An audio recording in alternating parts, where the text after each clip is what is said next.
This November 14th, 2016 regular meeting of the Fairfax County School Board will now come to order. Please rise for the Pledge of Allegiance, a moment of silence, and the performance of the national anthem by the Bellevue Elementary School Bobcats under the direction of Gihanna Davis and Laura Leftwich.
Very well done, Bellevue Elementary. Thank you so much. And parents, thank you for bringing your children out here to lend us their talents tonight. Tom, don't run off. We wanted to congratulate you too. Our principal there, Tom Kuntz, right at the back. Wave, Tom. Thank you. Great. Of course. As the ex-PTA president from Bellevue, boy, you guys make me proud. Thank you very much.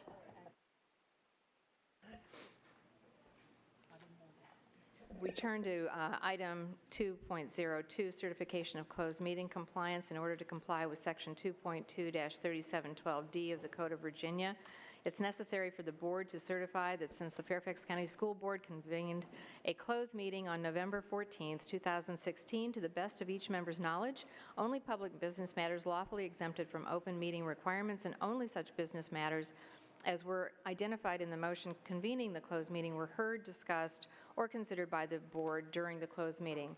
Do I have a motion? Moved by Ms. Hines, seconded by Mrs. Schultz. All those in favor? Is that unanimous? Yes, that's unanimous. So that passes. Sure.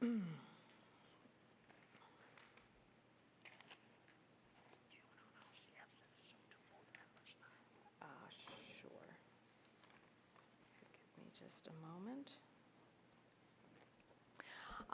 We do have two board members who are absent tonight. Mr. Ryan McElveen is away on business, and Ms. Darnette Koufax has had a family emergency, and therefore the two of them will not be joining us tonight.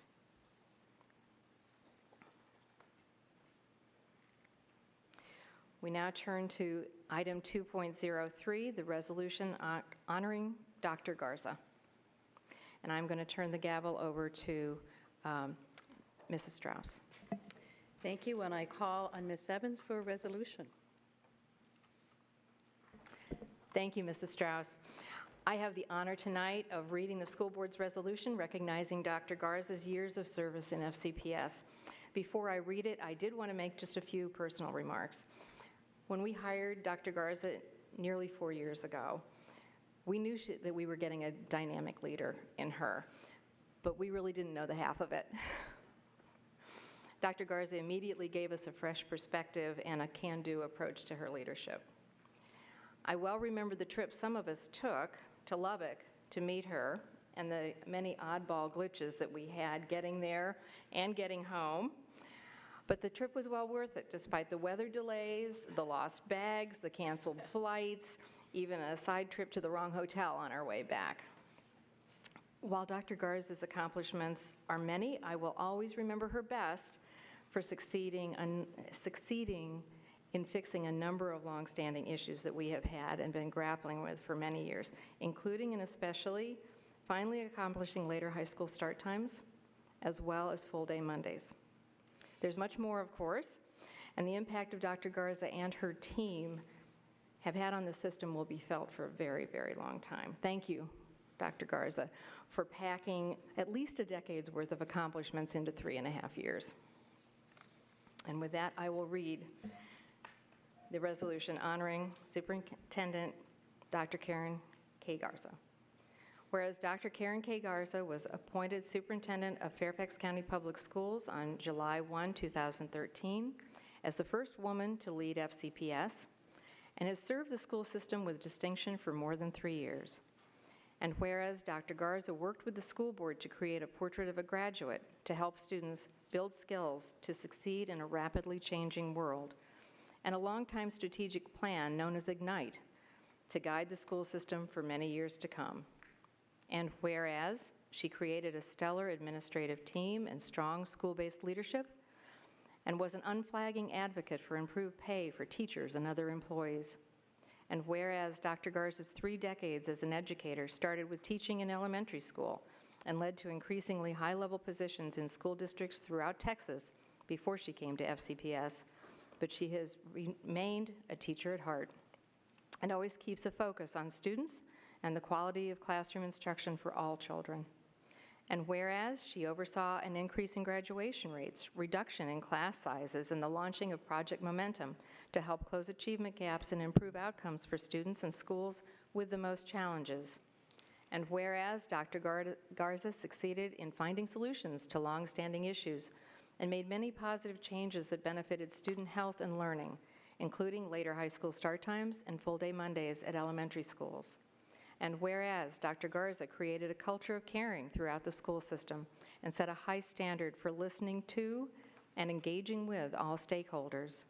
And whereas she led unprecedented efforts to advocate for increased funding for the school system and achieved a major reinvestment in the schools after a decade of cost-cutting. And whereas Superintendent Garza is an innovative and transformational leader who led not only in Fairfax County, but in the state and in the nation, and whose positive impact will be felt for years and decades to come.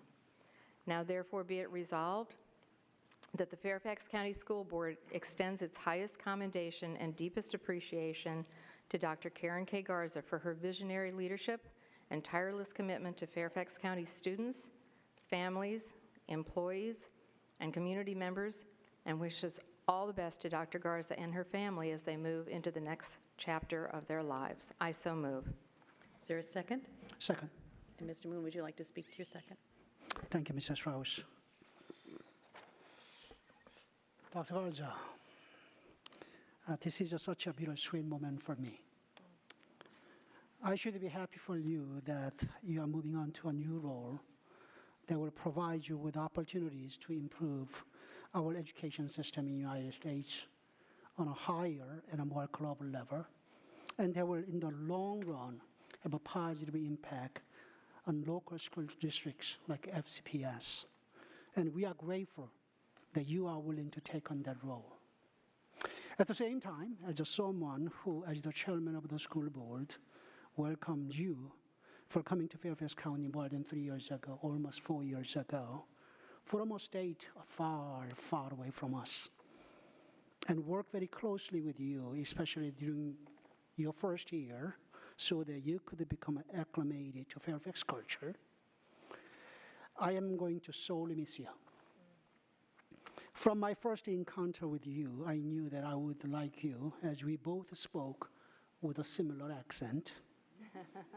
However, over the past 3 years, you have lost much of your accent, whereas I am still stuck with my Texan accent. As the resolution which has been just read by Ms. Evans, Madam Chair, which I will be supporting, noted, Dr. Garza, you have been the first, but hopefully not the last, female superintendent in 150 years of history of Fairfax County Public School System. And that, in and of itself, is a remarkable feat. But you have certainly served us with such great distinction. You leave us with a school system proud of the accomplishments made in such a short period of time under your leadership. Of course, we still have much work to do, but with an excellent team of highly talented and dedicated professionals you have recruited, positioned, and trained, we'll continue to march on to improve our education quality here in Fairfax. I know you expect nothing less from us. As you depart to go to a new place to start rooting for the Buckeyes, let me assure you that I'll be calling on you when I'm on my way through Columbus, Ohio, to visit my son living in Illinois. We can then sit down again for breakfast that we used to have on a regular basis and talk about various issues that our country, and especially the youth of this generation, are faced with. I may even bring some live octopus with me.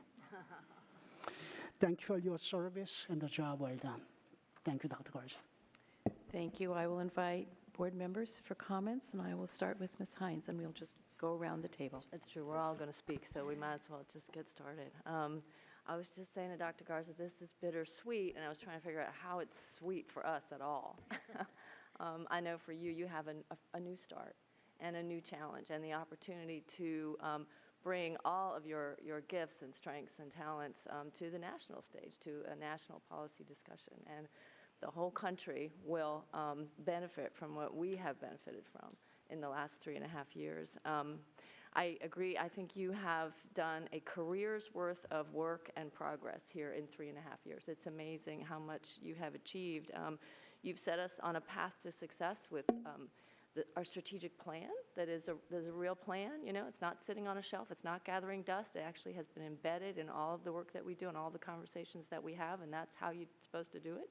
Portrait of a Graduate, which is my first conversation with you. I think before you even started your job, we had lunch, and I said, how do we figure out how to measure those long term? Because those are the measures that matter.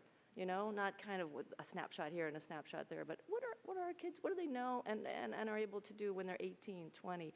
And you said, well, we could develop a portrait of a graduate. So we have one, and the Commonwealth of Virginia has one now, and so we've been leading on that. The administrative restructuring that you have done, I think when you first started here, many of us were aware that, you know, we had too much stovepiping going on, siloing, and there were some inefficiencies. And, you know, you came in, and to make those kind of changes in a short time without ruffling feathers is just an incredible skill. And I think it's a testament to your character and the way that you do everything in a way that is respectful and kind to everyone who is affected by it. I've seen you make changes in leadership that took some courage, you know, but the way you do it, it works, and it works for everybody, and it strengthens the whole system. And you've developed here, you have built here a culture of openness and community engagement in everything that we have done. And the investments that you, through your leadership, have allowed us to make in teachers, in, you know, retaining and respecting and valuing our teachers, and also in the classroom. You know, we have turned the corner on denying our teachers the pay that they deserve, and we have turned the corner on raising class sizes to save money, and that's through your leadership, and that's huge. I mean, when I got on this board, those were two really important goals of mine. I think you have reestablished a real trust, this community's trust in this school system, and I won't say it was lacking before you got here, but I feel the difference. I feel how much stronger it is now, and I think we see the effect of that when we're looking for community support in times of continuing economic challenge. You know, it's that debate is never over. The school system needs resources, and that will never stop, and so we need to continue to be a school system that the community trusts and respects and loves and wants to support, and you have built that here. You've made big changes, done smoothly, and I think it's partly because the community was willing to come with us, and because the changes that you've made reflect what we value most, which is the kids and the people. This is a people-centered business, and you never forget that. I think Fairfax County Public Schools is your school system now. That's how I think of it. So it is very hard to say goodbye. I'm not sure how we kind of put one foot in front of the other now, but we'll figure it out. I personally will miss your leadership very much. I can't tell you how much I have counted on your voice of wisdom and reason and caring. I think we knew that we were borrowing such a stellar leader and that someday we would have to manage without you. But we will, and you've given us the tools to do that. You've built a leadership team that is just second to none, and that's important. So I will read from the plaque that we're going to hand you in a little while. It says, for Karen K. Garza, in recognition of her vision and dedication to the students, families, employees, and the entire community served by Fairfax County Public Schools, presented by the Fairfax County School Board, November 14, 2016. Thank you for being an important and devoted member of this community. Ms. Palchak? It's hard to follow that. I will do my best. I usually like to wait to gather my thoughts, so I will do my best to gather them quickly. I'm still in denial. I'll get to the next phase, but I don't fully believe that you're leaving us yet. My greatest regret is that I only got to spend 9 short months with you on the board, but I do know that in those 9 months I've learned so much, and so much has happened before that time and during that time. Ms. Hines mentioned a lot of the specifics. As an emotional leader, I want to speak to some of the things I think you've brought to us and taught us as a community. You lead with intellect, with passion, and with compassion, and you have a very discerning nature. I think you've taught us that words matter. You use them carefully. You construct your sentences and you listen, and you make sure that everything you do and everything you say matters and is to the point.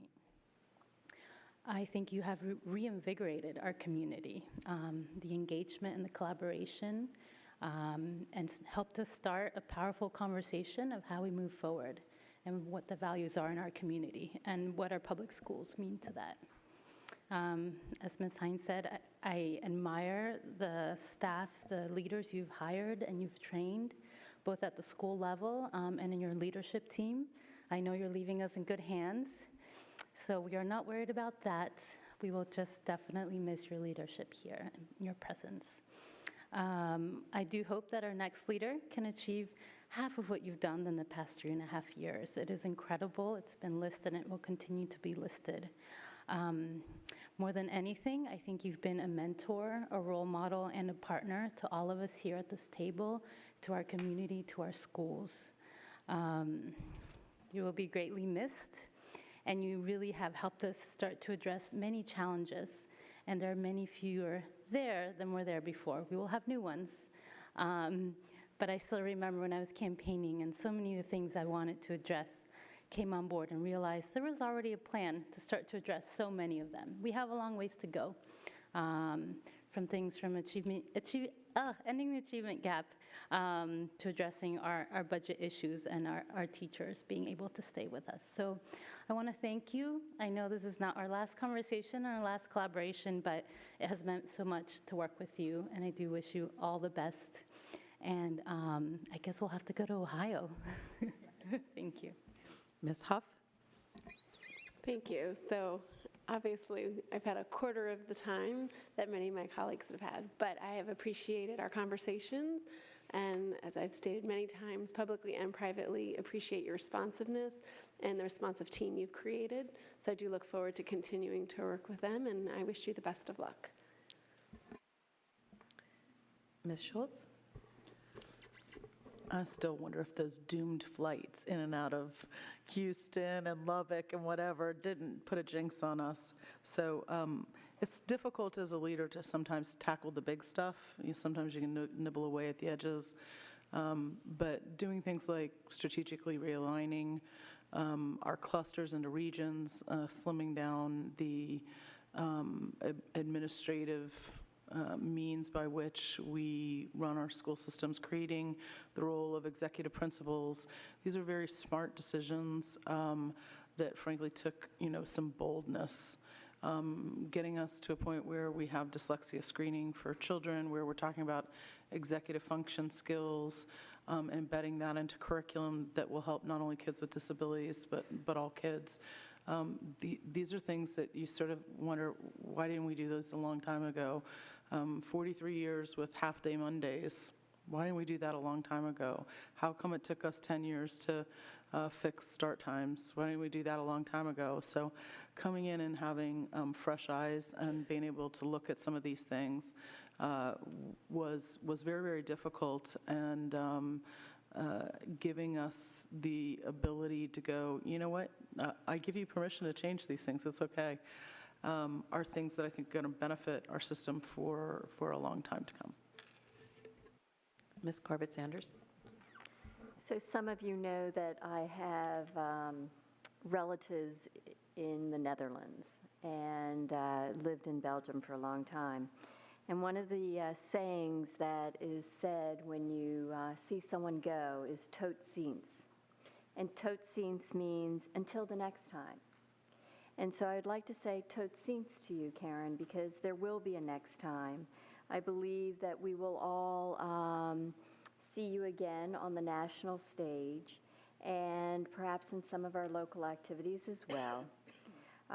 Personally, I want to acknowledge and thank you, because we do appreciate very much the shared focus that you have had with the previous board and this board on all of our students and their families in the community, really looking at our school system in a holistic way.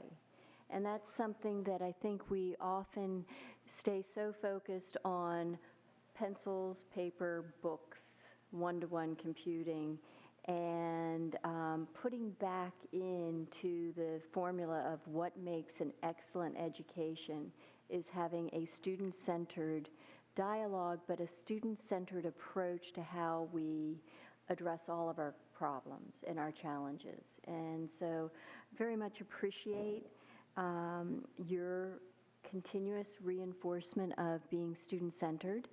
And I also appreciate you sharing this part of your journey, because there's a lot more of this journey called life for you and how you're going to impact education. So we appreciate your sharing this part of your journey with us. Ms. McLaughlin.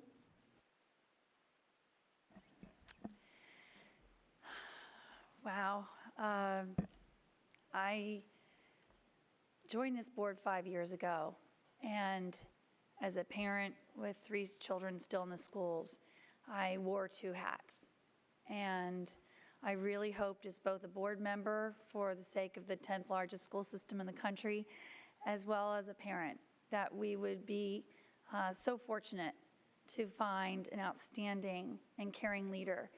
And you have absolutely fulfilled every hope and expectation that I have, and that so many of the people in Braddock District and throughout the county had said that we really needed here in Fairfax. And the fact that you also took a leap of faith as a native Texan, your life, your career, and you came to Virginia and were willing to work with a board of 12, which is one of the largest in the country, and that's no easy feat. And yet you worked tirelessly with very little sleep these last 3.5 years because you felt the same urgency we did, which was how can you truly help Fairfax County move to that next level of great education opportunities for all kids and for our employees who work tirelessly on behalf of our kids.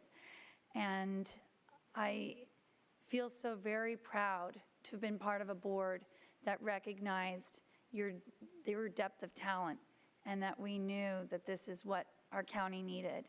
And while others have touched on the fact that we are so sorry to be leaving you far too soon, I do believe that you've put in more than a decade's worth of work here.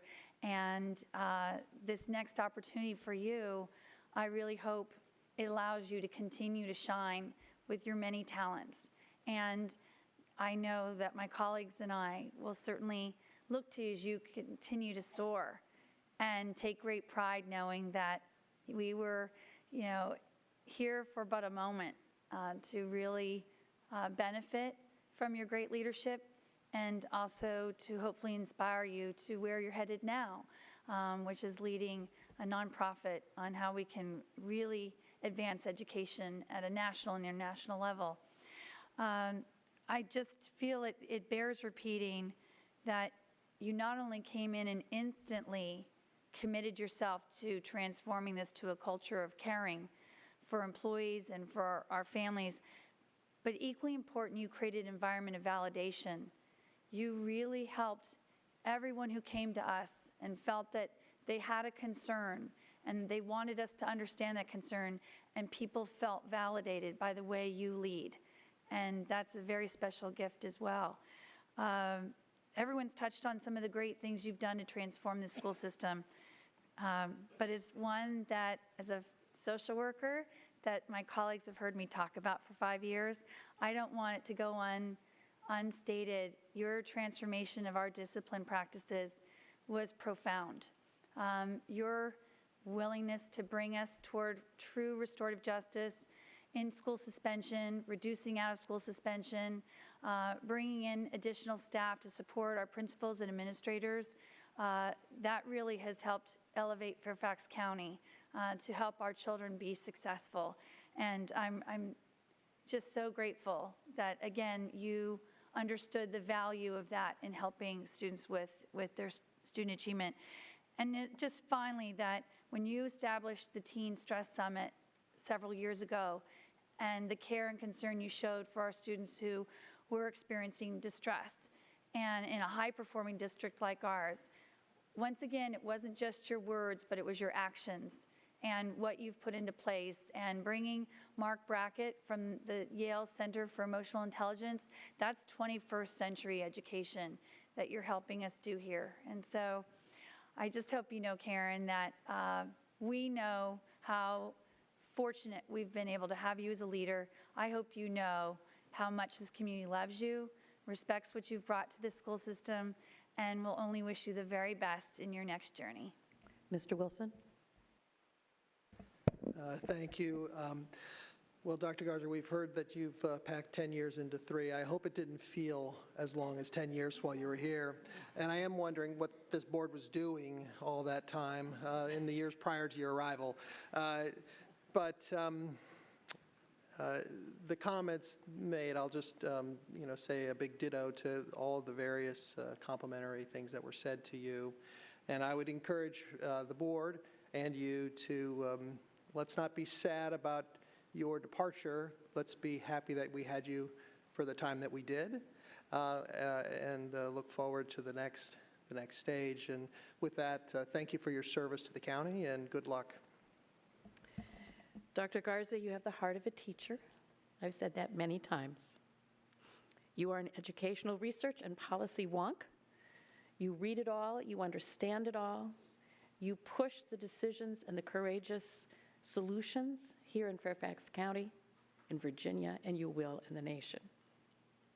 You are a quick but accurate study, amazing. You go into schools and classrooms, and you can size it up, and you understand what needs to be done. It is an amazing je ne sais quoi that you have. You are a consummate communicator. You've been our Pied Piper, and you satisfied every one of our goals in 3.5 years. 10 years pushed into 3.5. Amazing. You were the right person for us at the time. My favorite pictures and to watch you is when you go into a school, you sit down and you talk to the kids. You are the CEO of a huge business, but your focus is on the children and the classroom, and it is wonderful. And that is why I think we have been able to push through so much in such a short period of time. We know that you understand our children, and we trust you. You leave us from a position of strength. You've given us wonderful people. We thank you for that. We will miss you. With that, I will call for the vote on the resolution. All those in favor of the resolution recognizing Dr. Garza. The motion is unanimous. Thank you. Now, so I get this. Dr. Garza, if you would like to say a few words, whatever you would like, whatever you're comfortable with.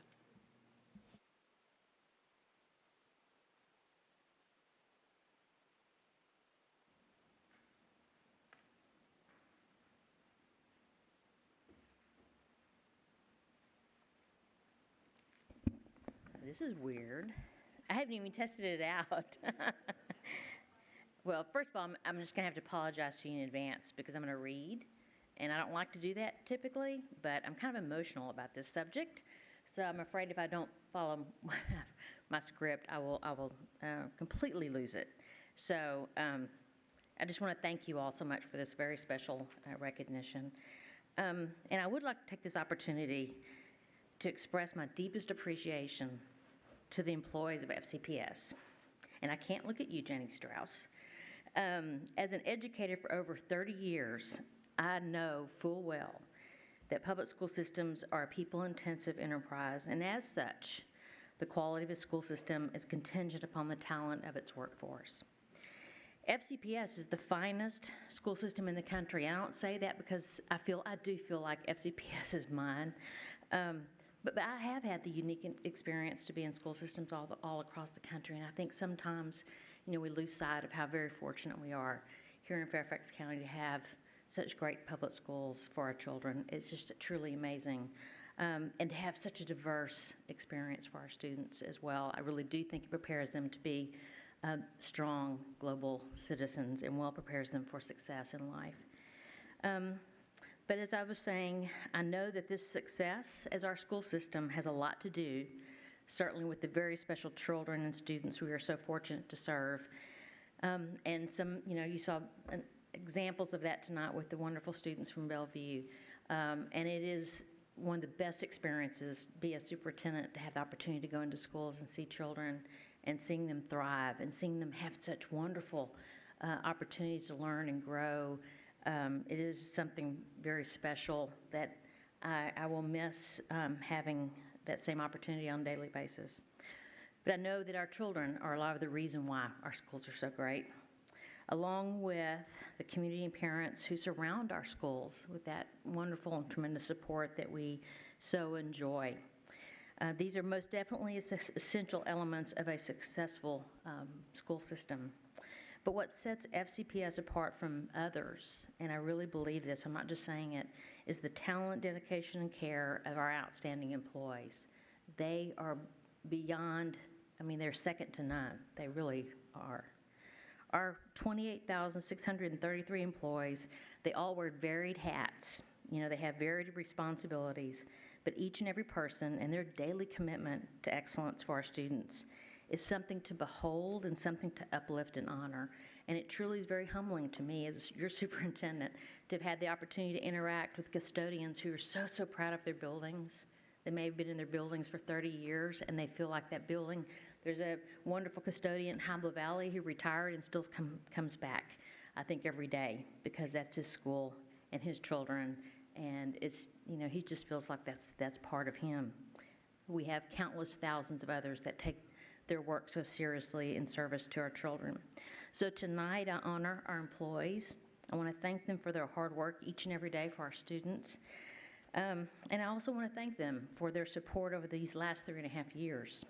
We have asked a lot of them with our strategic plan, our Portrait of a Graduate, our assessment strategy changes which are in place and moving ahead, changing start times, full-day Mondays. There are a multitude of other changes that we've successfully implemented, and I'm deeply mindful that the success of these initiatives, while you give me a lot of credit tonight, the success of these initiatives and the success of our overall system is due to the hard work and faithful resolve of our wonderful employees in FCPS.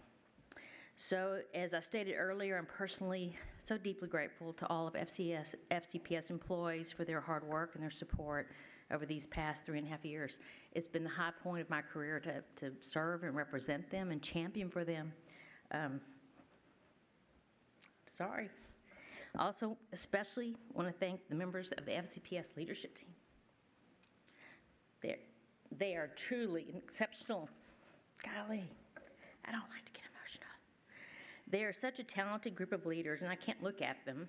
I even got emotional with Jeff Plattenberg tonight, so. I didn't mean it quite that way, Jeff. I just so appreciated their innovative and thoughtful leadership and overall just their tireless and really often thankless work on behalf of the system. They are exceptional in every way, and I do appreciate the heavy lifting that they've done, but more important than anything else, and many of you have mentioned this, is the fact that they care so deeply about doing what's right, first and foremost for the children of the school system, and being as responsive and as accountable as we possibly can be to our stakeholders, our parents, our students, our school board members, our community. And they really take that seriously, and I appreciate, and it's been a real joy and pleasure to be a part of this great team here. Also want to thank my office team, of course, Chris Donahue, Sue Kirkbride, Lisa Greavy. Those are the people that day to day have kept the superintendent's office running, and they do it so well. And as you can imagine, they interact with the public each and every day. And sometimes, when people are calling the superintendent's office, they usually have a problem that we need to help them solve. And they always get a kind and supportive voice and a person that demonstrates a lot of care. So I give them so much credit for the way in which we've been received by this community. So to all of the FCPS employees, one and all, it's been an honor and privilege to serve you, to serve with you, and to serve this great school community. I will tell you, it goes without saying, potentially with the way you've seen me kind of be emotional tonight, but I will miss you all, each and every one of you, throughout the system. I finally want to thank the school board, along with Patty Reed, Kathy Smith, Dan Stork, and Ted Belkoff, for the opportunity to lead this great school system. I have learned so much from you all and for being a part of the system. I want to thank you for your support over these last almost 4 years. You gave me a lot of credit tonight for things that really we could not have done without all of us together working together, right? It wasn't one person, it was all of us working together. So I want to thank you, each and every one of you. It's been a joy and a pleasure, and I've learned, like I said, I've learned so much from all of you. I know that great things are ahead for FCPS. There's not a doubt in my mind. And I will remain one of this system's greatest fans and greatest cheerleaders. I wish you all, the entire FCPS family, much continued success in the years ahead, and I just thank you again so much for having been a part of this. And it will be the high point of my career over 30 years to say that I've served in this school system. So thank you very much.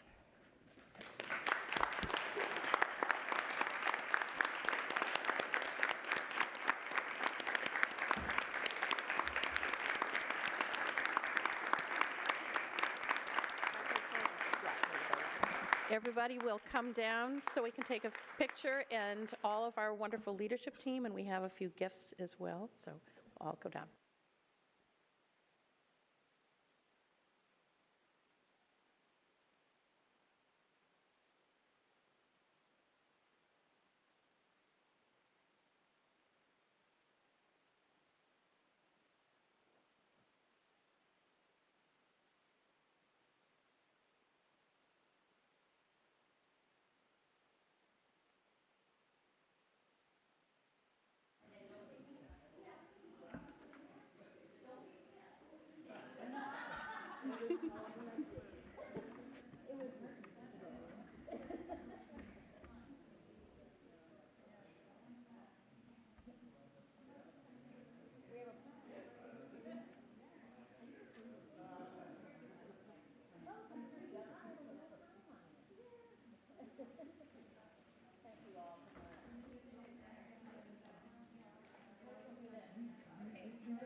we could have a couple of the taller gentlemen in the back, please, right behind Dr. Garza, if we could.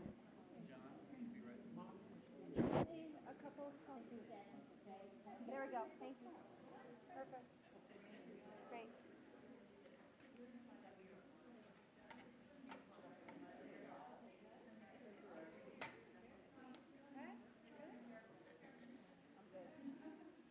Okay, looking right here. This is perfect.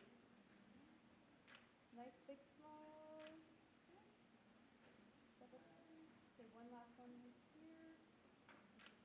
Perfect. Thank you so much.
I will hand the gavel back to Ms. Evans. Thank you, Mrs. Strauss. We now go to our announcements, 2.04. Our student rep, Laura Chu, is not here with us tonight. If you would like to review a copy of the agenda and any agenda item that has been discussed tonight, that information is on the table by the auditorium entrance. Tonight's agenda is available by going to School Board on the FCPS homepage and selecting Board Docs under Upcoming School Board Meetings. The meeting is also being streamed live online. Select School Board from the main menu, then click on Watch Live button on the School Board Meetings webpage. Please turn off or silence your cell phone. Item 3.01 is citizen participation.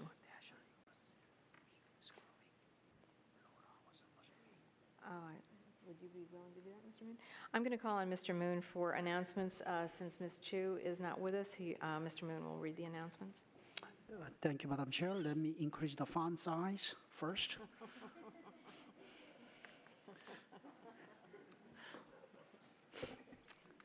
Okay, thank you, Madam Chair. What I'm reading is recognition of a National Inclusive School Week, December 5 through 9, 2016. Inclusive School Weeks is an annual event sponsored by the Inclusive School Weeks Network, ISN, and is held during the first full week of December.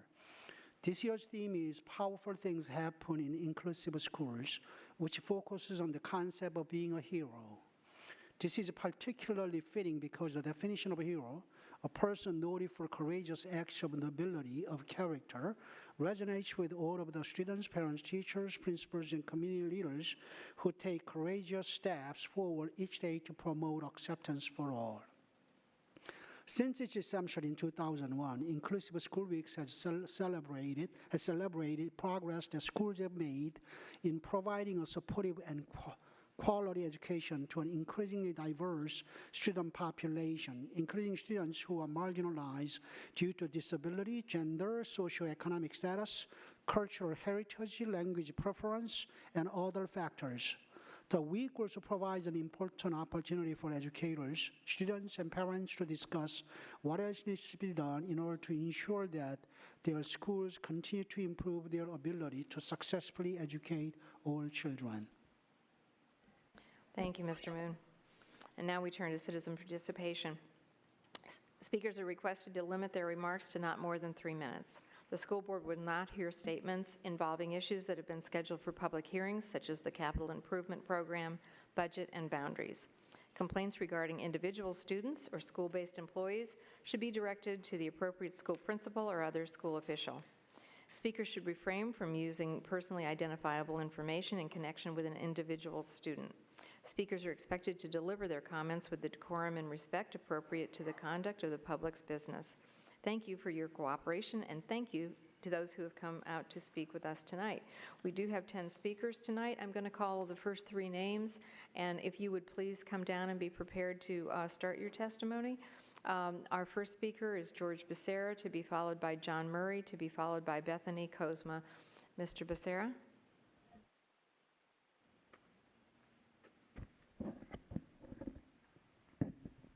Isn't new to me.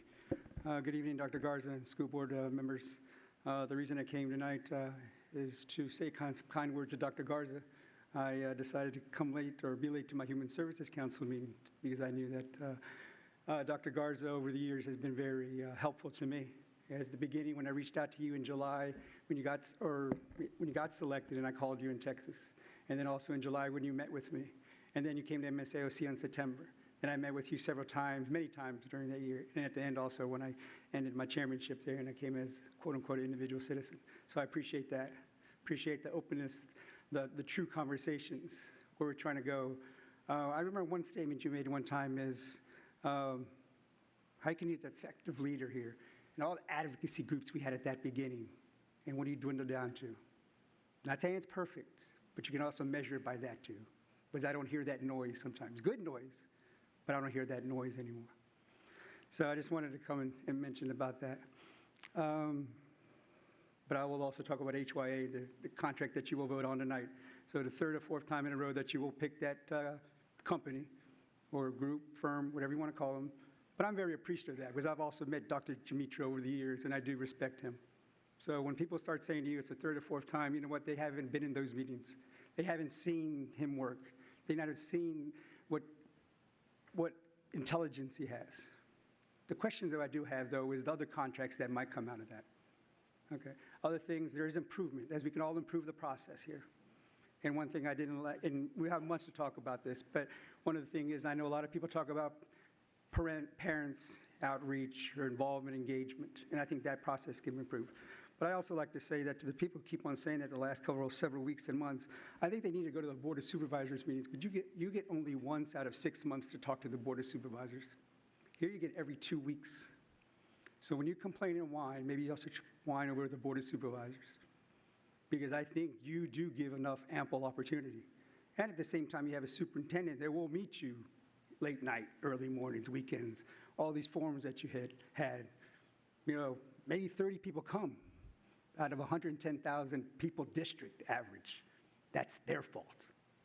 Stop whining, don't come on Saturday mornings, late at night. You know what, I came involved, Ms. McLaughlin knows, when did I come really involved? The hiring of a superintendent, my daughter who's going to be not even in school yet. So, and I also told you after your first year, ma'am, get out of here because I see great things for you. Not because I wanted to be selfish, because I also want the nation to know what kind of lady you are. But at the same time, I can fight for my daughter, so I'm not worried about that. But at the same time, I'll fight for the next superintendent that gets hired again here.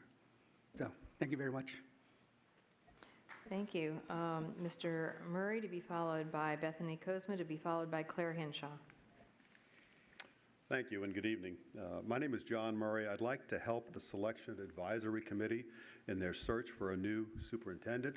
I'd like to qualify remarks that nothing of what I'm saying tonight has any bearing on the departing superintendent or any relation to any activities which, or any involvement that she might have had. I'm not familiar with her work, but what should the committee look for?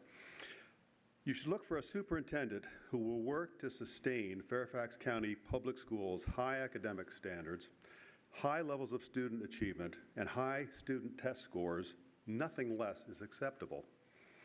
A superintendent who will work for and with the school board, all of you. But also a superintendent who will look at the family life education program and challenge the school board on its contents. One of the few references to fathers in the entire kindergarten through 12th grade curriculum is FLE, is grade 9, Emotional and Social Health, Lesson 2. A video in this lesson depicts a father as an incestuous pedophile who routinely rapes his terrified daughter. The video begins with a menacing, shadowy figure, the father, silhouetted in an opening doorway, approaching his numbed, helpless daughter. His shirt falls off, exposing his bare back, and afterwards he leaves, his daughter cowering in despair. This is family life education? Is this what the school board considers family life? Fathers? A new superintendent with integrity would take one look at this video and remove it immediately. That's the superintendent you should hire. I can't believe that any of you on the school board who may have daughters would take them aside when they turn 14 and say, it's time you learned about fathers, and show them this video in your own home. Family life education, you would never do it. What home would show a video like this? If you wouldn't take your own daughters aside and teach them about fathers this way, why do you teach this to our daughters? If the video where a father drops his shirt on his daughter's backside is something you would never show your daughters at home, why do you show it to ours in school? And if you wouldn't show your daughters a video where the daughter cowers her face in despair after being raped by her own father, why do you show it to our daughters?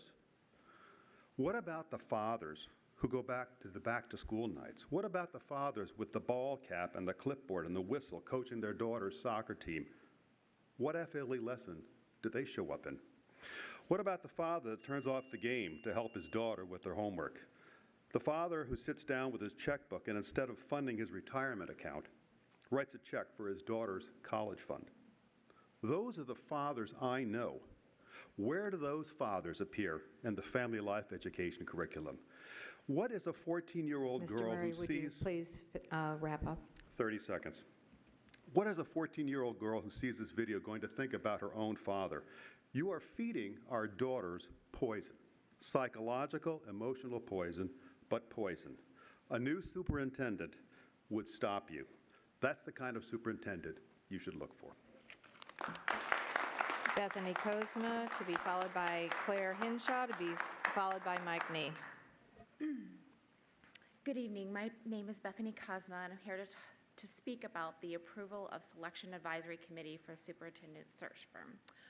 With the roughly 180,000 students in Fairfax County Public School Systems, it's vital that you select candidates for consideration that can lead our students, faculty, administrators, and support staff in a manner that not only ensures superior educational opportunities, but also ensures the safety and security for all students. As you consider the makeup of the Selection Advisory Committee and in turn the first search firm that will help identify superior talent eager to serve as the superintendent for FCPS, I urge you to first ensure that parents and citizens are part of this process. The new superintendent should be a beacon to protect and educate our children's future. Unfortunately, you school board members failed to engage parents and citizens with Policy 1450. I urge you not to make the same mistake twice. Please include us in the selection process. Our tax dollars pay for the $350,000 compensation for the superintendent. It's appropriate for our parents and citizens to be able to provide input and feedback on the qualifications and qualities to be used in the selection process to find our next superintendent. While the following are not the only criteria that ought to be considered, these should be considered as an initial framework for identifying a new superintendent.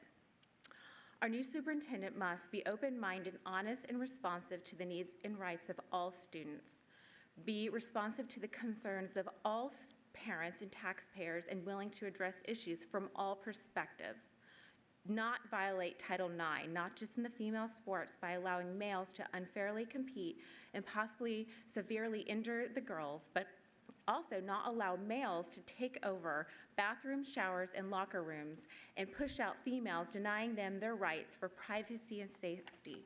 Support the over 10,000 girls in FCPS who are rape and sexual assault survivors, many of them carrying trauma, depression, and suicidal thoughts, and do not want to share bathroom, showers, and locker rooms with males due to valid privacy concerns. Be sensitive to the needs of students who have special needs, those who are gifted, those who are economically disadvantaged, and and those with a religious, cultural, and ethnic traditions that make our county an exemplar of the melting pot of America. We need to ensure that our children are best prepared to make and keep our nation strong again. And to do so, we must ensure that the next superintendent is one who will be engaged with and responsive to all parents and citizens of all perspectives. Thank you for allowing me to speak. Claire Hinshaw, to be followed by Mike Nee, to be followed by Ruby Colcheo.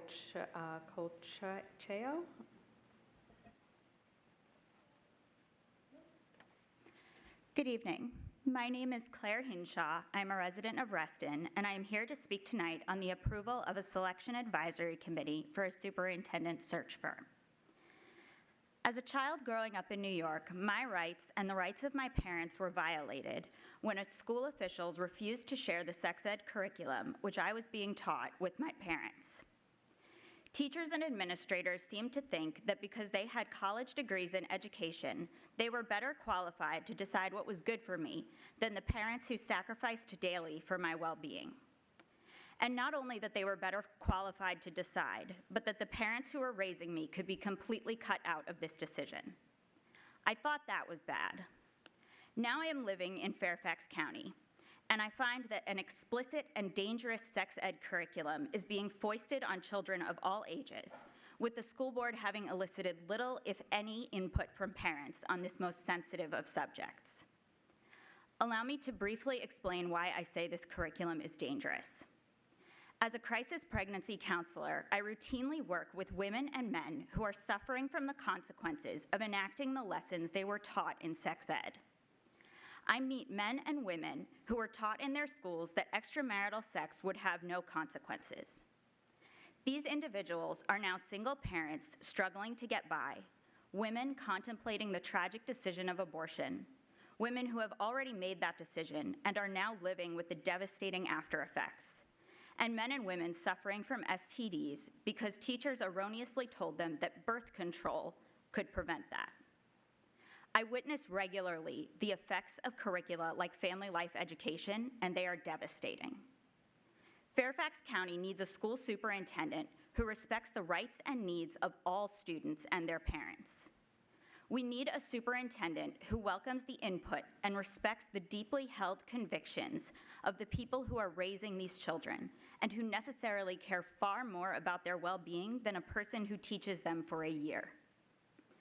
We need a superintendent who places science, ethics, and moral understanding above a desire to experiment on children with unproven and controversial theories that are inherent with harmful risk.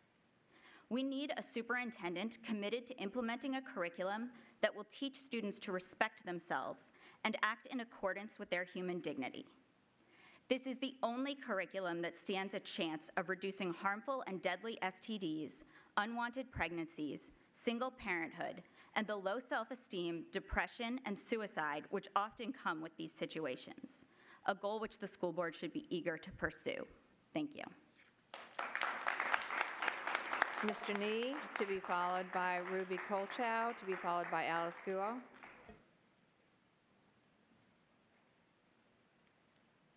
If the speakers coming after Mr. Nee would move down so you'll be ready to speak, I would appreciate it.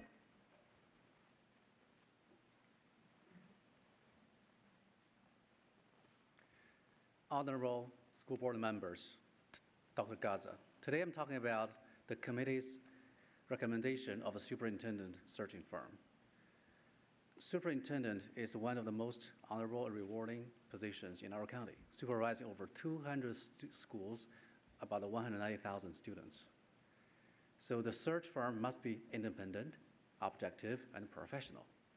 In particular, the search firm should identify the best candidate who possess three most important criteria.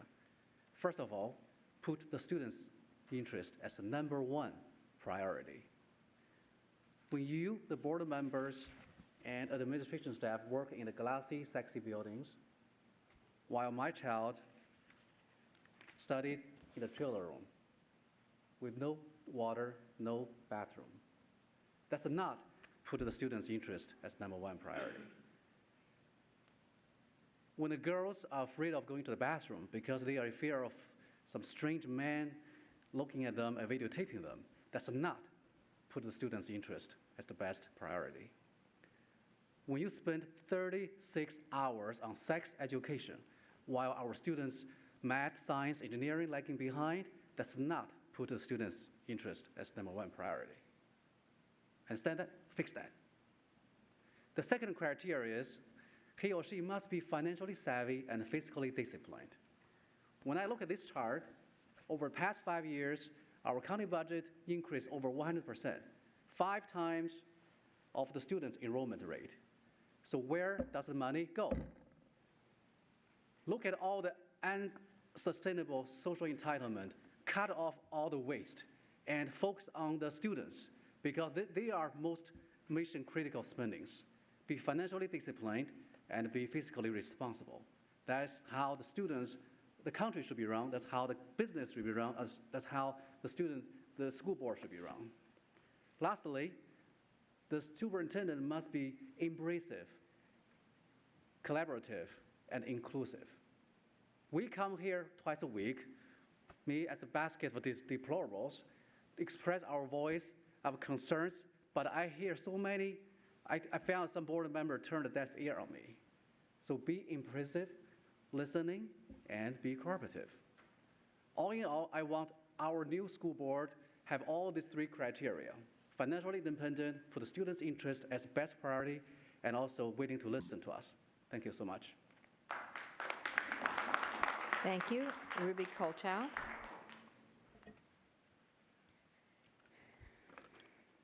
Good evening. I would like to start off by thanking 2 of the school board members that past requested to have Veterans Day acknowledged as a holiday.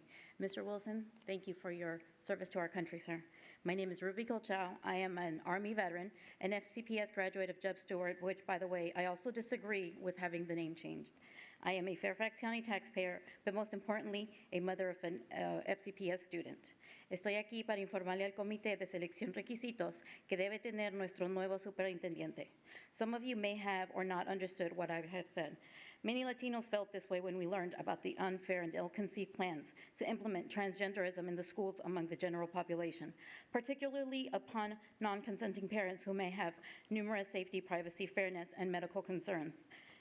With such controversial, risky, and racial experiment involving children that promotes the notion that gender is irrelevant and children can choose their sex despite biological reality. Furthermore, as a Latino American, I am angered to learn how this is being implemented without obtaining any outreach and involvement with the 200,000 Latino Americans in Fairfax County who have roughly 40,000 children in the public schools. Because had you demonstrated such decent basic human courtesy, you would find that the Latino community in Fairfax County is almost universally against the new policy based on safety, scientific, religious, moral, and a proud cultural basis and rooted in self-evident truth. We also need a school superintendent that will understand all the issues and will openly and fairly work with the parents. Not only did the July 2016 transgender regulations forced upon the parents and their students involve a dozen illegal and regulatory violations, including widespread First Amendment violations and numerous safety and health infractions. It also was clandestinely released on July 1st, 2016, the Friday before the 4th of July weekend, and the day after a public school board meeting, where the school superintendent did not disclose its impending release the next day. Not only were parents blindsided, but also numerous school board members were also given no time to react to the new controversial and illegal regulations. Instead, it was eventually placed on hold pending answering several legal questions. However, contrary to false claims by board members, it has been fully discarded. Furthermore, the harmful and unjust policy 1450 is still intact and illegally being implemented as it violates both state and federal law and contains undefined and ambiguous definitions and open-ended and broad implications. It is also showing up in the students' rights and responsibilities. FLE and case-by-case scenarios within the schools where non-consenting parents, teachers, and students are currently being violated. The 200,000 Latino Americans in the county that oppose the new policy are not hate-filled bigots, but instead are outraged, and anybody would try to place male and female bathrooms, locker rooms, and showers when there are such obvious safety and privacy concerns and violations of basic civil liberties and human rights. We also feel used and exploited by the superintendent and the school board. Many Latinos work very hard and long hours just to survive, and many Many live in Fairfax County because they view its educational opportunities as the best means to self-improvement and prosperity, especially for their children. That superintendent and school board is continuously working against the needs and discriminating against the parents in the Latino community by creating a hostile learning Could environment. you wrap up, please? Results in a breakdown of fundamental trust. As news of what is happening in the public school spreads by word of mouth, the Latino community is starting to mobilize and will hold all responsible parties accountable for this great travesty of injustice. So in closing, it is recommended that the selection committee try to find a new school superintendent that is open-minded, trustworthy, willing to represent all children, respectful of parental rights, and will work hard to understand all sides of an issue, follow existing laws and regulations, and not work towards creating a hostile learning and working environment as under the current administration. The public trust has been destroyed, and there is only one way to fix it. Thank you. Alice Guo, to be followed by Meredith Blankenstein, to be followed by Kevin Hickerson. Good evening. Tonight, I'm speaking about the recommendation of the superintendent search firm.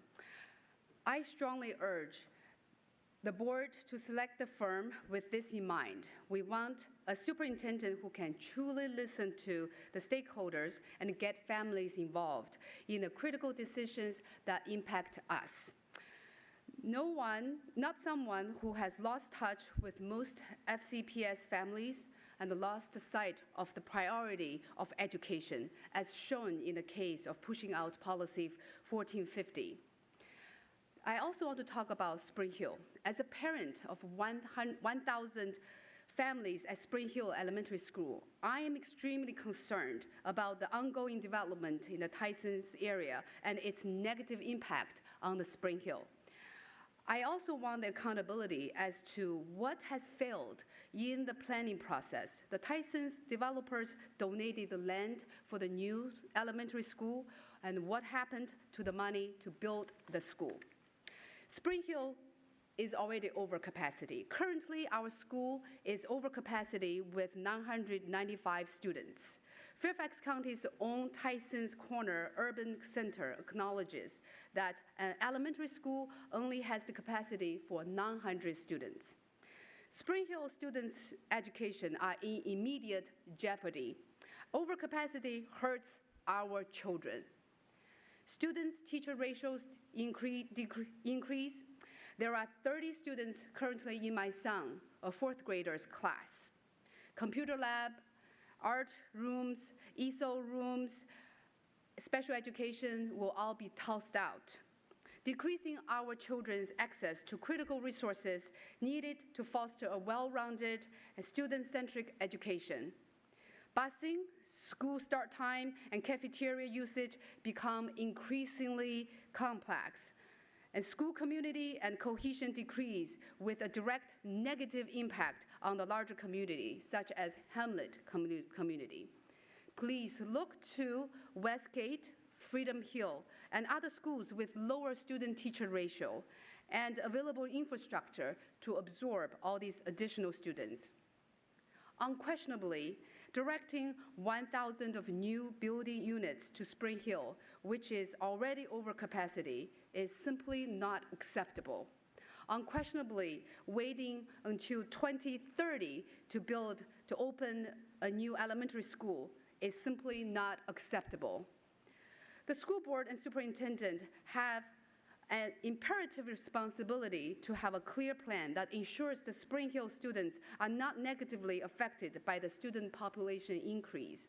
Our students and our community deserve your immediate attention and action, and we want a superintendent who will say yes when we ask. May we have a dialogue with you, not this insane monologue. Thank you. Meredith Blankenstein, to be followed by Kevin Hickerson and Randall Griffin. Ms. Blankenstein. Good evening. I am here to address a rumor going around that slightly over 50% of the U.S. population is very upset with the recent election results. I keep telling my friends to calm down. It's going to be okay. The lives of our children are in our hands. But around 8 hours a day, they're in your hands. Local government has more influence over our kids than any federal administration, believe it or not. Our school board is the most important part of our local government, in my opinion, as a mother. And now you guys have the daunting task of replacing Dr. Garza. Thank you, Dr. Garza, for your past few years of service. I want to remind you that the parents are the greatest asset a school system has. Our overworked teachers need the help of the parents. The teachers are responsible for as many as 30 or more kids at a time, which is completely why I am not a teacher. I could not do that. But parents can help by being actively engaged with the teachers and the administrators and with you on the board.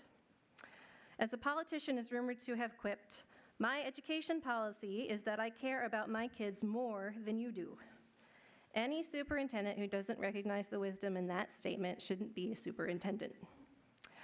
My hope is that you recognize that every action the superintendent takes affects the relationship with the parents, and those actions should be taken with the goal of strengthening rather than poisoning or otherwise souring our relationship. When you guys jump into controversial issues, the bonds of the community are strained and they become frayed. You know this is not a surprise.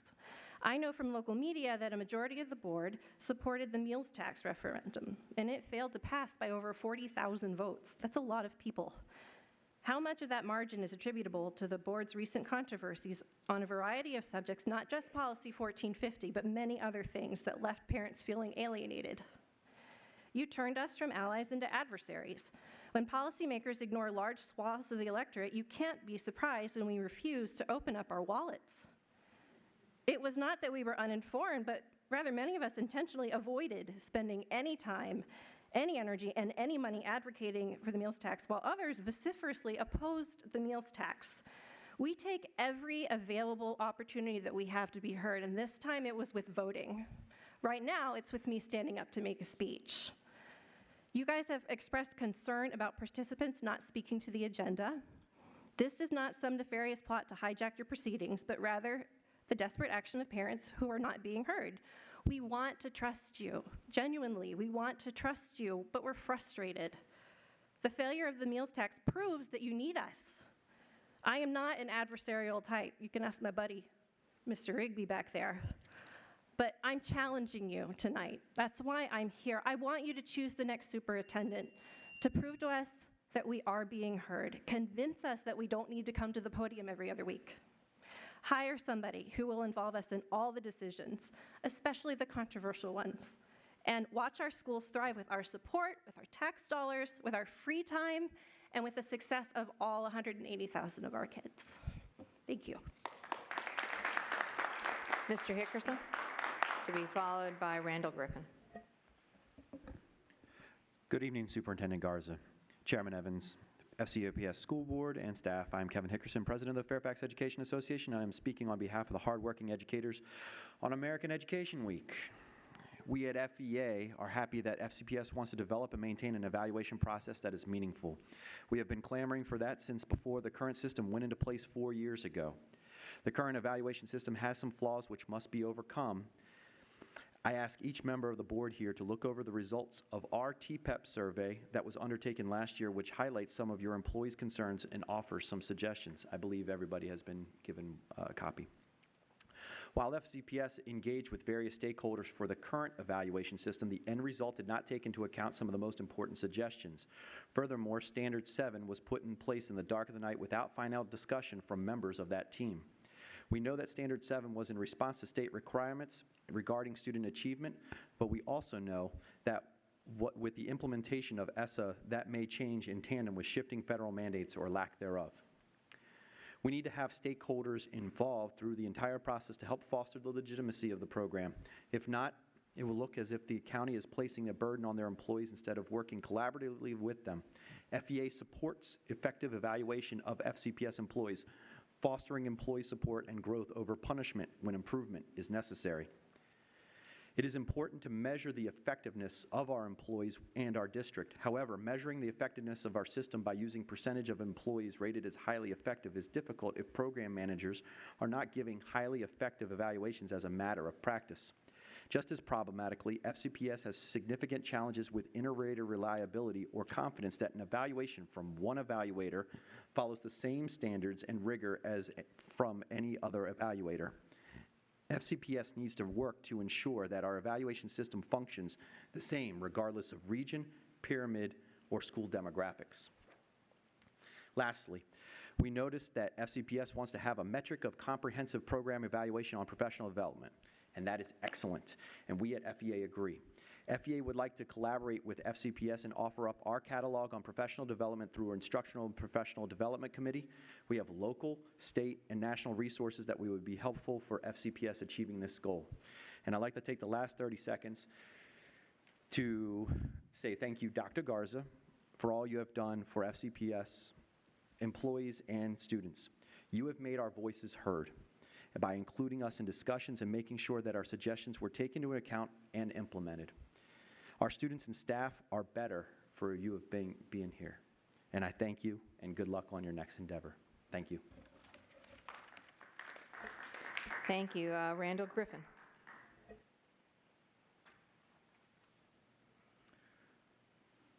Dr. Garza, Chairman Evans, and board members. In July 2016, changes in state and county regulations regarding telecommunication facilities changed the role of Fairfax County School Board.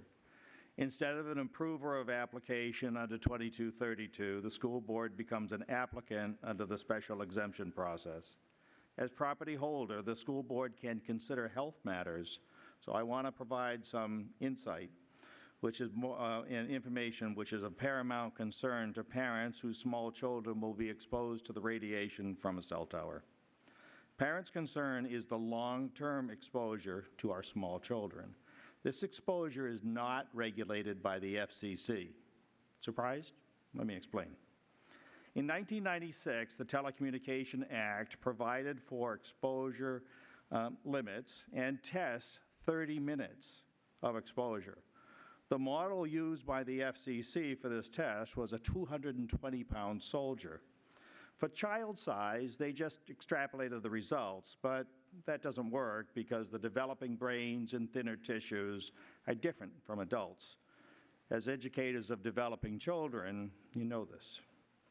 Medical studies conducted in the United States, Germany, France, show that a 5 or 10-year-old child absorbs 3 to 10 times more radiation than an adult. The radiation that barely penetrates an adult skull reaches 80 to 90% of a 5-year-old brain. In its application for the 138-foot Crossfield cell tower, approved without review for installation just 59 feet from the playground, Verizon asserts that many health organizations are not concerned about radiation. In fact, the referenced organizations, including the American Cancer Institute, Federal Communications Commission, and National Cancer Institute, never tested chronic exposure. In 2011, the World Health Organization published that the radiation is possibly carcinogenic to humans.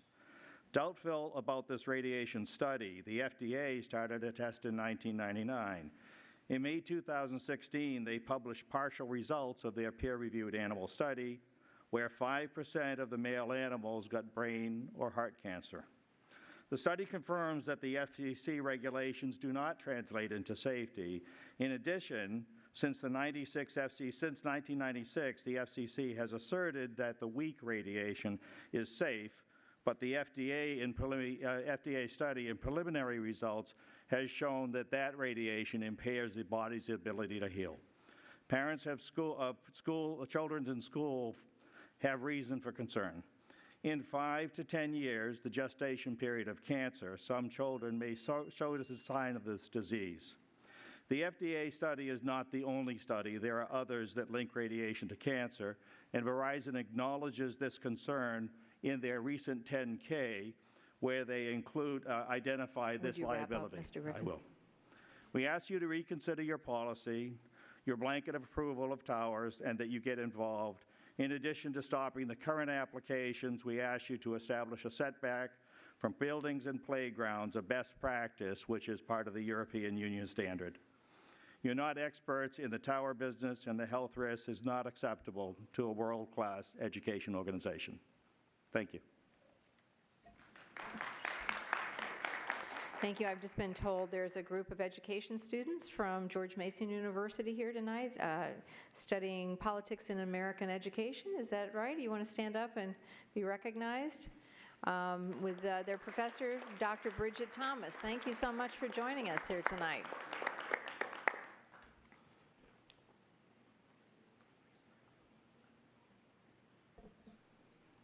We go to item 4.02, Strategic Plan 3, Premier Workforce, and I call on Ms. Hines for the motion. It's okay.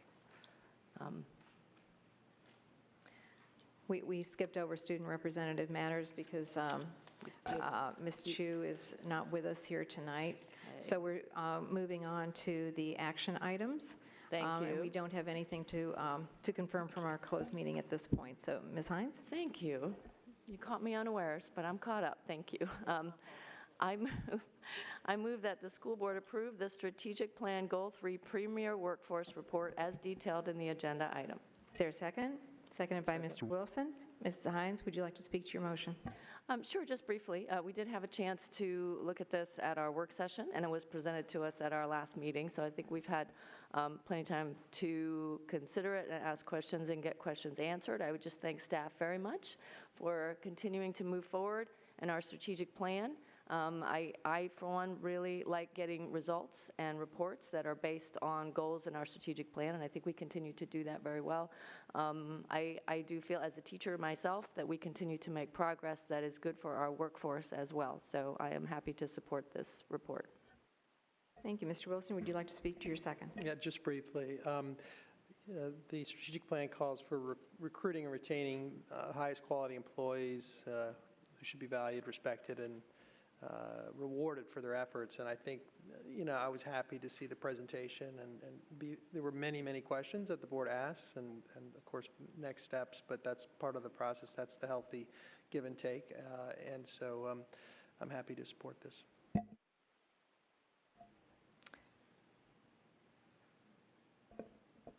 Ms. McLaughlin? I just wanted to share for the public that one of the things that during the work session we talked about Premier Workforce is the board showed a shared concern with the superintendent that we need to continue to focus and improve upon employee workload, especially in our classrooms. And it was startling to hear that while the federal government only requires 17 state standards of learning, Virginia has 29 in place. And if we really are wanting to look at ways in which we can not only improve the joy and the passion of learning for our students, but we also have to think about the stress and the pressure that our teachers face when they're trying to develop and enhance the curriculum for our students, and yet we have the pressures coming from the Virginia Department of Education. And so one of the things I really appreciated out of our work session was this focus of the school board taking a state advocacy role and really emphasizing to Virginia that we want to look for ways that enable our students and teachers to get back to quality learning. And I do want to thank Mr. Hickerson for coming out on behalf of FVA and sharing with us his concerns and how we continue to create those lines of communication with our teacher associations so that as we remain committed to a premier workforce, especially for our teachers in the classroom, that we have that valuable input to guide the board and to FCPS administration. All right, thank you. Seeing no other members wanting to be acknowledged, I will call for the vote. All those in favor, raise your hand. And that passes unanimously. Thank you. Item 4.03, award of contract, Division Superintendent Search Firm. I call on Mrs. Corbett Sanders for the motion. I move that the school board award the contract to conduct a division superintendent search to Hazard Young, Attia and Associates in the amount of $47,500 plus expenses, as recommended by the Selection Advisory Committee. Do I have a second? Second. Seconded by Mrs. Schultz. Mrs. Corbett Sanders, would you like to speak to your motion? Yes, please. In selecting HYA, this board demonstrates its commitment to ensuring that there is extensive community engagement in the development of the leadership profile for our next superintendent. By vetting potential candidates and a successful transition for the new superintendent, HYA will work with us to ensure that the community is brought into the process, is engaged, has an opportunity to provide their input, and that we will then, in the post-selection of a superintendent, have the support of HYA as we establish new working relationships and continue to focus on achieving the goals set out in our strategic plan. And so I welcome the opportunity to work with HYA as we go through the selection process.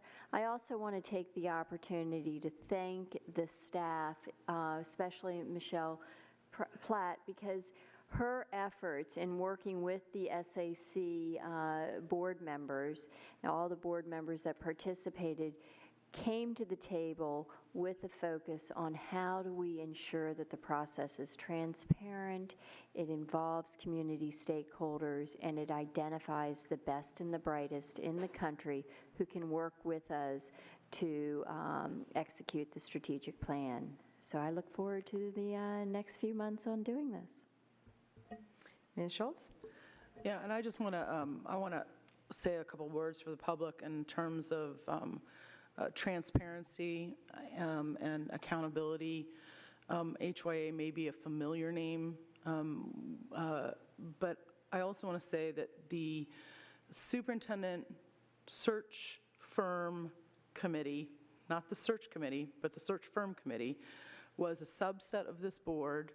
3 of the 4, quote-unquote, new, which they're now just newer, board members served on that subset. So we had a new lens, and the negotiation team was composed of Ms. Corbett Sanders, newer to the board, and myself. And I think that should provide a fair degree of comfort to the public that there was a bipartisan compilation of both the search firm subcommittee of the board and the people negotiating with HYA for the public's benefit. This came up at I believe, all of my fall series of my citizen town halls with great degree of consternation of the public on how much this costs, that this is costing more money. I will say that in the grand scheme of things, this is some of the most well-spent money the public will ever see, and I thoroughly expect that this, even though the public was engaged last time around, that this take it to a whole new level, and that I believe that HYA is plugged in to the expectation that there will be a very highly engaged public in the upcoming public engagement phases that will result of hiring HYA to help the board. Because the board, they're not going to just help the board, but they're going to help the public convey what you want to see in the next superintendent to us. So this is a very crucial decision that this board is making tonight, and I want the public to feel comfortable that it is a good decision. It is money well spent, and the clock is about to start ticking in very short order, that when you see opportunities for you to be engaged through surveys online, in community meetings, and in feedback, I ask you to, if you've never paid attention before, now is the time for you to pay attention, because this is when you do have a choice for your voice to be heard. Thank you, Ms. Schultz. Seeing no other members wanting to speak, I will just thank Mrs. Corbett Sanders for chairing the Selection Advisory Committee for the search firm and for the 7 members who served on the SAC. I believe you did an excellent job and a thorough job of going through all of the proposals, and I do support this. With that, I will call for the vote. All those in favor, please raise your hand. And that vote is unanimous. The motion passes. Thank you all. We turn to item 5, the consent agenda. Our adopted rules of parliamentary procedure, Robert's Rules, provide for a consent agenda listing several items for approval of the board by a single motion. Many items listed have gone through board review, and documentation has been provided to all board members and the public in advance. Items may be removed from the consent agenda at the request of any board member prior to the meeting. 5.01, approve the minutes posted on the agenda item. 5.02, appoint individuals to serve on committees as detailed in the agenda item. 5.03, adopt policy 1102, development of directives, policy 1701, citizen advisory committees to the superintendent, policy 4020, orientations for new employees, and policy 5110, effective management of funds as detailed in the agenda item. 5.04, award a contract for the Stewart High School Biology Chemistry Lab's interior renovation project to the lowest responsive and responsible bidder, Pinnacle Construction, Inc., in the amount of $698,400, and authorize the division superintendent or the assistant superintendent of facilities and transportation services to execute, deliver, and administer the contract on behalf of the school board. 5.05, adopt the resolution approving the 2017 sale of school bonds, and B, authorize the chairman or vice chairman with the advice of legal counsel for the school division to negotiate, execute, and administer the school board tax certificate and all other documents as are deemed appropriate and advisable, and to do all things necessary to complete the transaction contemplated by the resolution as detailed in the agenda item. 5.06, confirm the separations for the period beginning October 1st, 2016 and ending October 31st, 2016. 5.07, award a contract for the Holland Meadows Elementary School renovation and additions project to the lowest responsive and responsible bidder, Meridian Construction Company, Inc., in the amount of $17,384,000, and authorize the division superintendent or the assistant superintendent of facilities and transportation services to execute, deliver, and administer the contract on behalf of the school board. Hearing and seeing no objection, the consent agenda is approved.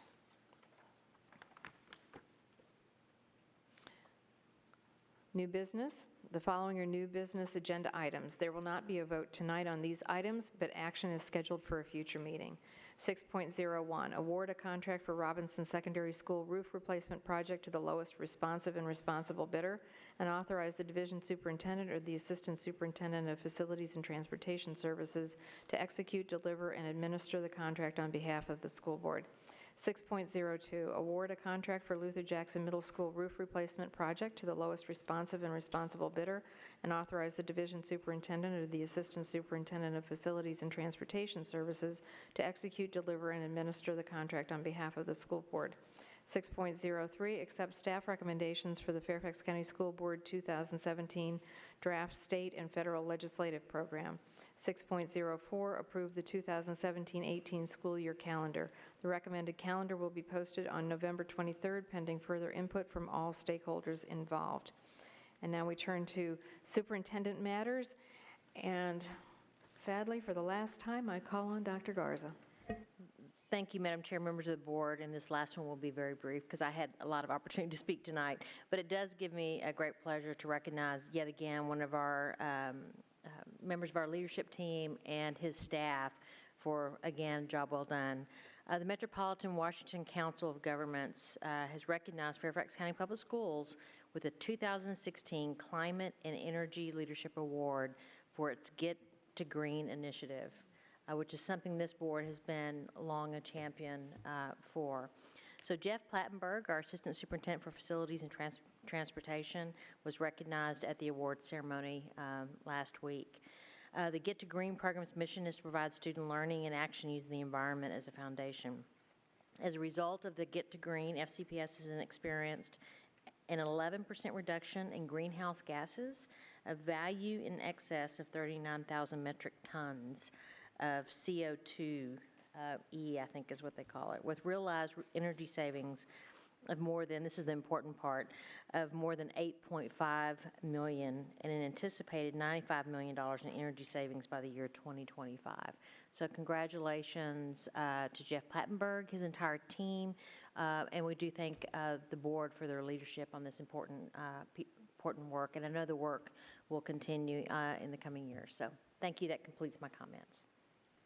Thank you, Dr. Garza. Next on the agenda is board matters. I call on Ms. Hines for a report on the audit committee. Thank you, Madam Chair. Not a lot to report on the audit committee. We met on November 9th, last Wednesday, and that was only a couple weeks after our previous meeting. With all the with the VSBA conference and the holidays, our meetings are a little bit different than usual. We usually meet the last Wednesday of the month. So we only had 2 weeks between meetings, so there was not much to report. But our interim Auditor General, Susan Marks, introduced herself, and we also looked at some amendments to some of the documents we've been looking at. We will have, as I mentioned before, amendments proposed for the FY17 audit plan, and those will come to the school board, I believe, at our work session on December 12th. So, thank you. Thank you, Ms. Hines. I call on Ms. McLaughlin for a report from the Governance Committee. Thank you. Just briefly, the Governance Committee worked on 2 issues on Thursday of last week. The first was that we were revisiting the process for school board members who wish to submit individual advocacy letters on an issue, and we did get some draft language that the committee is considering, but we are also still wanting to get some information about the Board of Supervisors' practices and what their individual letterheads look like when they send out public correspondence coming just from their offices. So once the Governance Committee finalizes its review of that topic, we will visit with the chair to get that on the next work session. The second issue we tackled has to do with the role of meeting managers, which was referred to the board from our July work session. And so the board, or the board members who are serving on the Governance Committee have some homework. We're looking at our governance manuals, section C on page 64, where we talk about the roles and responsibilities to, again, look at ways that we can both streamline the process of meeting managers and really ensure some more robust practices when the board members are serving in that position, hopefully then enabling both the board members who are managing it to provide as strong a guidance possible to board members in advance of the work session, but also to help with leadership team and staff members have a better sense of board expectations going into any of those work sessions. So we look forward to finalizing that topic at the next governance meeting, and then we will also be taking up the suicide prevention risk assessment and postvention policy that you all remember was referred to governance from our prior work session, and so we'll discuss that in our December governance meeting as well. Thank you, Ms. McLaughlin. Next on the agenda is board matters, and I call on Ms. Hines. Thank you.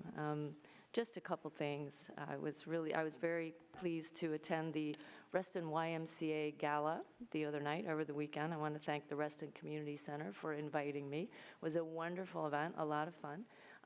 The Reston Y actually gives $400,000 in scholarships every year. So it was a fundraising opportunity for them and a celebration of all the work that they do and the wonderful partnerships that they have with our schools in Reston and our community centers. And so I was really, really pleased to be there. Also, on the Vienna side of my district, I attended the West Briar PTA/Girl Scouts pancake breakfast on Saturday morning.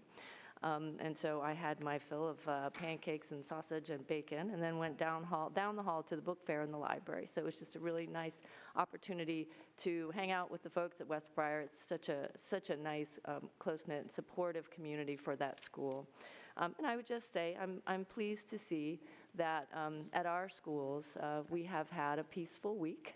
I know that there are some schools across the country where there has not been peace, that there has been conflict, and that's a shame for them. But we have been peaceful here, and I think that's a testament to our students and their families, and I think it's also a testament to the wonderful grown-ups that we have in our buildings, the caring adults that our students have, and so thank you all for that. Ms. Palchik? Thank you. I had a very busy, happy Veterans Day. Was able to join our kids for the first time in honoring our vets. Friday morning, started at Flint Hill, where they finished by singing very heartening and hopeful People of the 21st Century song. And I think for all of us, it was a good call to action to be together and join forces as we look forward to the future. Also was able to swing by briefly at Freedom Hill and had a really wonderful visit at West Lawn Elementary School for their joint Veterans Day and Thanksgiving feast. And also was able to tour the school. Many of the parents I know there because I teach some of their kids in an after-school program, and they have a beautiful outdoor space really pioneered by a kindergarten teacher. So once again, speaking to the great things that we're doing in our green schools, both through our formal Get to Green program and also just by the sheer work of many of our educators that want to ensure our kids have outdoor spaces to enjoy, both during school and on the weekends. And I want to thank Principal Ferguson, who took the time to show me around and show me all the great things that are happening there with their school, with the professional development, and with all the learning they're doing with each other and for each other. And finally, got to share in Treewood's 50th anniversary and Veterans Day celebration, where they opened a time capsule, a 20-year-old time capsule. Beautiful, kids were so excited. Unfortunately, I had to leave early because it was also my father's birthday. And finally, Saturday was a really special day. I'm fortunate enough to be able to help advise and work with the Children's Science Center in Fair Oaks in their Latina Sci Girls program that they are doing through a grant with PBS and the NSF. And Rest and Limousine provided transportation for some of our families to go over there to their open house. And kids and families really enjoyed it and were able to visit many of them for the first time and to sign up for a program that will begin in February. So a big thank you to everyone who made that happen, principals and parent liaisons who sent out the word to Rest and Limousine and to the Sci Girls and the mentors there. With that being said, I want to double on what Ms. Hines has said. It does sound like for the most part we have very peaceful moments, and when things arise, I want to thank all of our teachers, our parents for being there, for our administrators for supporting each other and ensuring that we continue to have a respectful and productive dialogue. And I think we all know that words matter and that we take it seriously, that we are all here for each other, and that it's a challenge for us to take together. So with that being said, thank you again to Dr. Garza. We will miss you. Thank you. Mrs. Hupp? Thank you to all the people who came to my office hours last week. It ended up being a very productive roundtable discussion. I appreciated it and encourage others as I continue to do them around the county to come as you can. And speakers who are coming here as well as to office hours, already letting us know what they look forward to seeing in a new superintendent. I appreciate that input and we'll look forward to continuing to hear that as we say goodbye to Dr. Garza. So thank you. Ms. Schultz? I want to thank all the citizens who attended my fall series of citizen town halls. They were particularly productive and insightful. We shared a lot of dialogue. There were people there who agreed with each other and didn't agree with each other, but it was very healthy dialogue, and I always appreciate the time to create that. The next series of town halls that will be initiated will be the return of my annual student town halls and going in and talking to students. I do want to thank, I saw a lot of students involved in the election, out working and working at polls and engaged and involved even if they weren't of voting age, and I think that that was tremendous. I'm not sure why we're congratulating our children for being well behaved. We would expect them to be well behaved, and we would expect our children to have excellent leaders and our principals in our schools.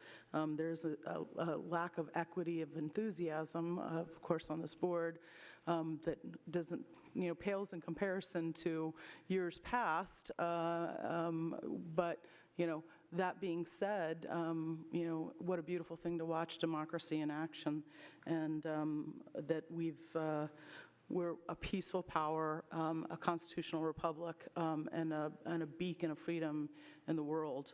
This doesn't happen everywhere in the world, and I think that's the most important thing for our student populations to learn. I do, in particular, want to thank, speaking of peaceful transitions, in particular, 2 of my high schools have had an ongoing robust rivalry. And the amount of effort that the staff at Lake Braddock and the staff at Robinson put into the playoff game that happened this past week, I can't thank you enough. The kids were freezing cold, but it was a well-attended game, a well-cheered game. Congratulations to Lake Braddock. And I hope that that is the kind of rivalry that we see going forward. Sometimes our kids are the best thing for us to emulate. Mrs. Corbin-Sanders? Yes. First, I'd like to thank the staff at Fort Belvoir Elementary School, as well as the staff at Fort Belvoir for the wonderful event this past Friday. We did the official ribbon cutting at the new school, where there are over 1,500 students living on base and attending a Fairfax County public school on that base. And so it was truly heartwarming. We had the Hayfield Color Guard, the choir from Fort Belvoir, where they wanted one student to sing, and they all said, nope, you've got us all. And so the whole choir sang a cappella. And so it was just a great event, and truly heartwarming to see all of the parents participating in the Veterans Day celebrations. It was wonderful to visit our schools and see so many of our schools partnering with parents on celebrating Veterans Day, either through celebrations or in service projects, so that was great. Additionally, I wanted to congratulate West Potomac High School's principal on his newest addition. So congratulations there, and congratulate the West Potomac community on their big win last Friday night, and wish them all the best as they go into the second round playoffs against Madison this Friday evening. And I look forward to joining my colleagues around this board table and throughout Virginia at the VSBA conference this week. Thank you. Mrs. Strauss? First, I want to congratulate Teresa Fennessy, who is our new principal at Herndon Elementary School. I'm very pleased that we've made an excellent selection, and she was presented to her new school and her faculty last Friday. So thank you, Ms. Fennessy, for agreeing to come to be our new principal.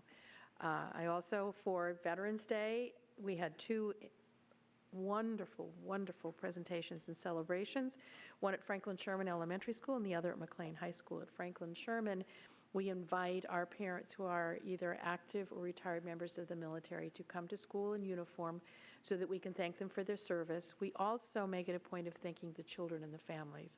Franklin Sherman does have many, many children and families who are either active duty from within our own military service, but also from other countries. We serve a worldwide population in that part of the county. And it was very, very moving. Wonderful, wonderful remarks from our parents. At McLean High School, We every year do a wreath laying. We have a special memorial garden at McLean High School, again dedicated to students and staff and parents who have given who have lost their lives serving this country. It's a very moving ceremony every year. We lay a wreath, and this ceremony is in conjunction with the American Legion Post. We're always very grateful to their help in organizing this and their wonderful presentation and speeches. We had many, many students there present, student musical presentations. Again, a very moving ceremony. So I'm always very pleased at the honor that our students give to those who serve our country. It is a very moving and a very special day in Fairfax County Public Schools. Thank you. Mr. Moon? Thank you, Madam Chair. Since last school board meeting, which was really 10 days ago, oh boy, I can't believe that I watched so many sports games. 2 football, including 2 football games, one at Woodson High School, playing my alma mater, TC. Unfortunately, TC lost in that game, but that was okay because I was on the Fairfax side at the time. But the second game, I checked the schedule for the playoffs, state playoffs, and there were only 3 games where Fairfax County schools were playing against non-Fairfax schools, because the rest of us, 13 schools out of 16, were Fairfax County schools. So I wanted to cheer for the Fairfax County team, so I went to Hayfield. Wow, it was a very close game. Fun to watch, came from behind to win at the very last minute.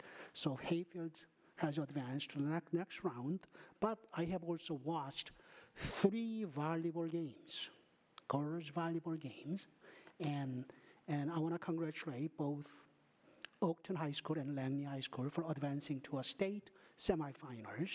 Oakton ended up winning 6A state 6A North Regional Championship by beating Langley High School 3-1, but both our teams played excellently, and they, as I said, they have advanced state semifinals. State semifinals are tomorrow.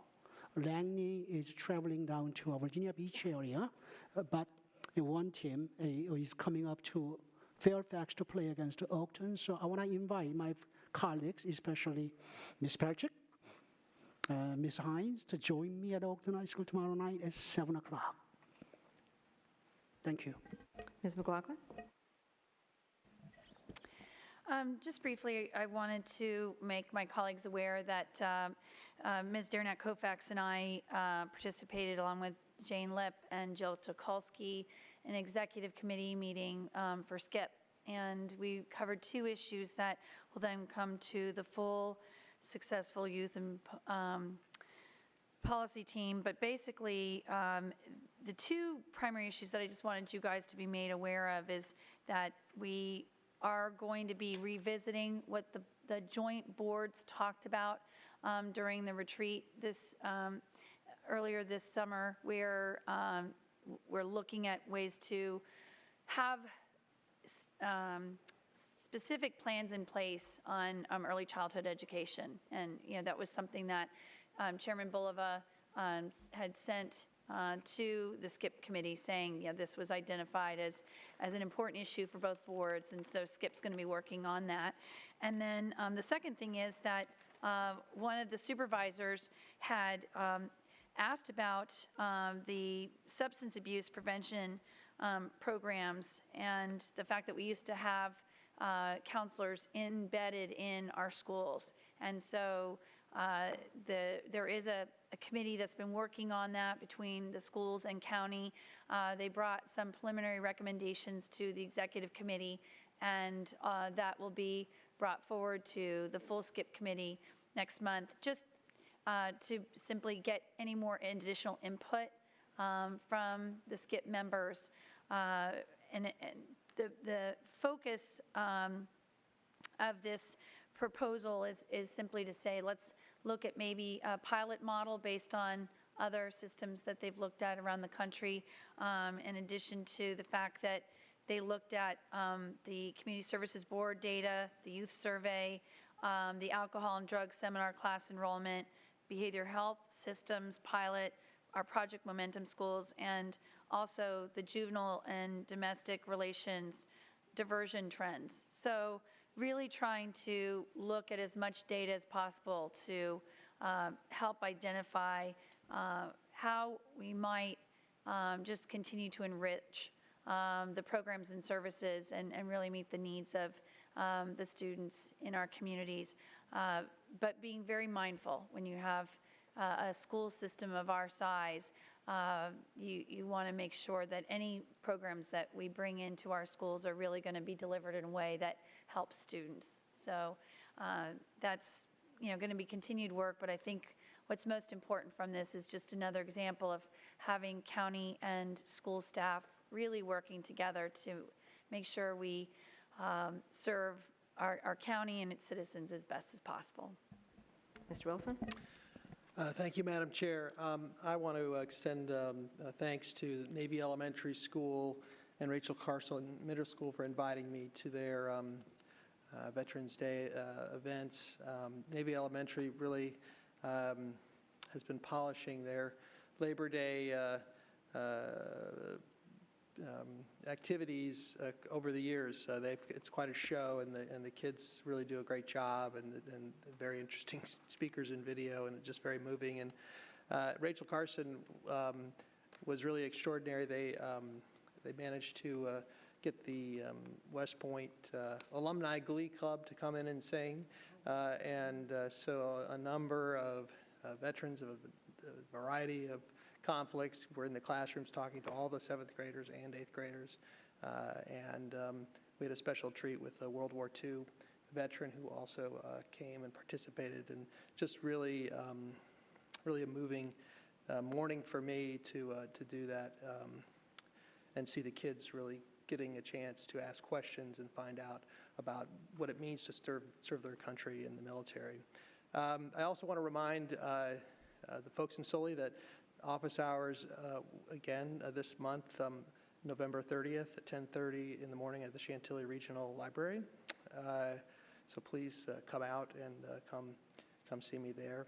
And finally, I wanted to just thank one of our citizen speakers, Randall Griffin, who has brought to our attention now on 2 occasions his concerns regarding the cell tower at Crossfield Elementary School. I think it's been very informative to hear from him, and I do appreciate the time he's taken to come out and sort of explain a little bit about some of the concerns that they have regarding this cell tower.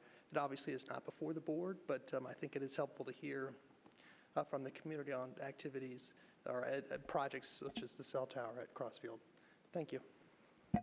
Mrs. Schultz has asked for a go back.